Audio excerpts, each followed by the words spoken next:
What's up guys, Ben Milliken here back for Carl's Mystery Tackle Box. If you watch videos on my channel or you know anything about the past videos I've done for Mystery Tackle Box, you know one of my all-time favorite ways to catch them is with the old crankbait right here. Look at these two sexy bluegill. Oh my goodness, these guys are gonna catch so many fish this fall, and I'm gonna show you guys exactly how to do that. Now, fall is moving time, and so the fish are moving around a whole lot, so sometimes it's really tough to keep up with them, but one of the best ways to keep up with them is with a reaction bait, a moving bait. So in today's video, let me show you guys how I use this two-prong approach right here, these two baits right here, to catch a whole bunch of fish in the fall. You're not gonna wanna miss this one.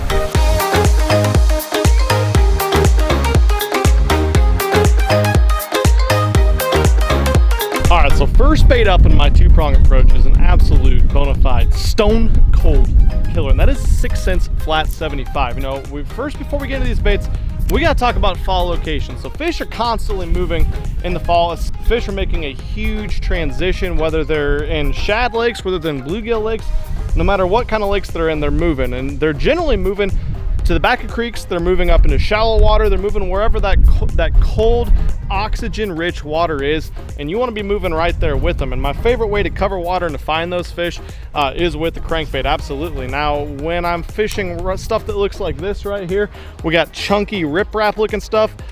Flat 75 is absolutely the deal for me. This bait dives down 6 to 7 feet. It's got a nice natural shimmy to it. I throw it in bluegill colors, I throw it in shad colors, I'll throw it in chartreuse craw colors.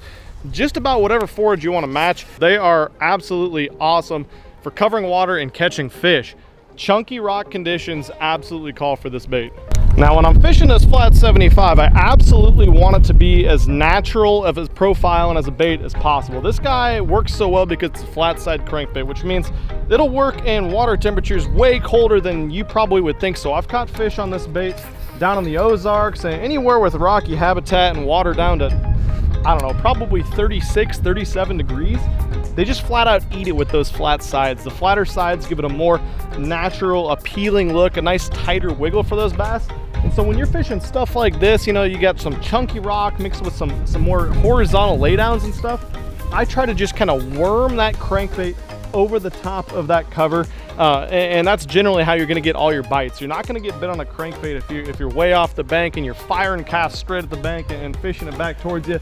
That's not how you're gonna get bait. You're gonna get bites. So you have to deflect this bait, have it make contact with as much of the chunky rocks, the lay down stuff that looks like this. And when you can come into a lake like this, it's got natural habitat, natural chunky rock banks. This thing's an absolute killer. You're gonna catch a ton of fish. All right, so we just moved back to a little main lake pocket off of one of the main creek arms of the lake, and it's time for presentation number 2, and that is just a regular square-billed crankbait, a little 1.5 size square-billed crankbait like this guy. And the reason I like this bait is for 2 different reasons, 2 different approaches. This is the first one right here, and you guys don't know this, but this lake here has actually come up 3 or 4 feet, which means there's a lot of flooded vegetation, a bunch of water willows and stuff in the grass. And in the fall, especially when those bait fish are migrating, they love to get up in that, especially low light conditions. The clouds have kind of come out now.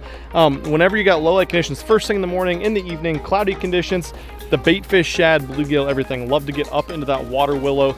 And fall is absolutely the time to get out and throw a 1.5 size square bill around and catch some fish. Now, the reason I go with the 1.5 over like a deeper running flat-sided square bill is not too difficult to figure out. It's because this guy runs a lot shallower. You can keep it up, you can fish some of this flooded vegetation, and of course with that more bulbous body, it deflects a lot better off of that off the water willow, off of any type of sticks, brush piles, lay down, stuff like that.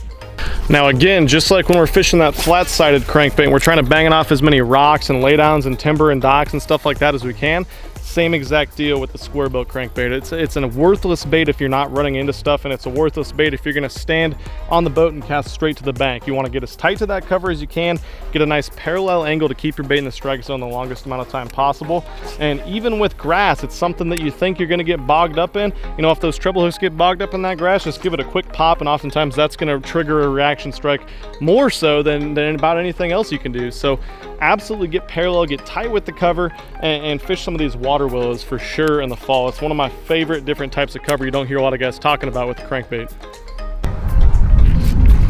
Okay. big one, but here, this is the second way. I was actually just about to tell you guys how I like to catch fish on a square bill crankbait. I'm going down this bank right here. I'm more on a main lake bank on the way back up into this cove up here. And there's this bank right here with a lot of chunk rock, and it's got a bunch of timber mixed in. I'm gonna get this guy thrown back in the water. I shouldn't be talking with him out of it, trying to tell you guys everything, but another decent little fish. But I'm out here fishing this bank right here, and it's loaded with timber. And that's the second place I really like to throw this square billed crankbait. It comes to the timber, it deflects a whole lot better than the flat-sided deeper diving crankbait, and it's really shallow. You guys can't tell here, it's only like 2 feet deep, and I'm fishing a bunch of these little stumps and stuff that are underwater here. Like I said, the water just came up, and so I'm deflecting this guy just like I do off the grass and off everything else with the flat side, deflecting this guy off all these stumps and everything else. Rip wrap, this bank right here comes way out, there's big boulders, and that shallower water is absolutely perfect for this. A little bit shallower diving crankbait, only dives 2 to 3 feet, but yeah, deflect it, deflect. I can't tell you guys how important it is at all times to deflect your bait and to get up close to a bank and fish it at an angle, a parallel angle, and you'll get a ton more bites.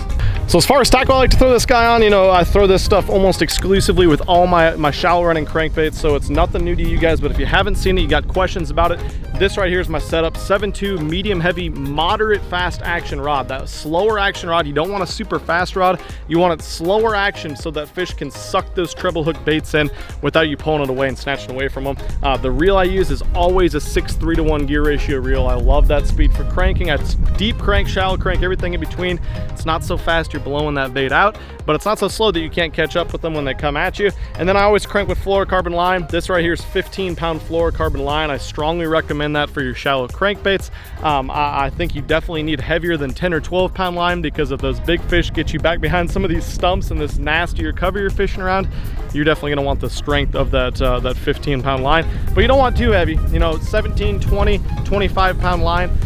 You can get away with that at times in super heavy cover or super shallow water, but you don't want that for the majority of the time, because you want this bait to have a nice natural action. That's all I got for you guys today. You know, get out and throw this 1.5 size square bill around any type of grass, stumps, riprap, shallow riprap, stuff like that, and bust out the flat 75 crankbait that dives a little bit deeper when you're around the chunkier rock on the way back into creeks this fall. And I can about guarantee you're gonna catch a whole bunch more fish. But remember, deflect it, get parallel to the bank, keep that bait in the strike zone, and you're gonna catch more fish. Thank you so much for watching this one. I'll catch you guys next time.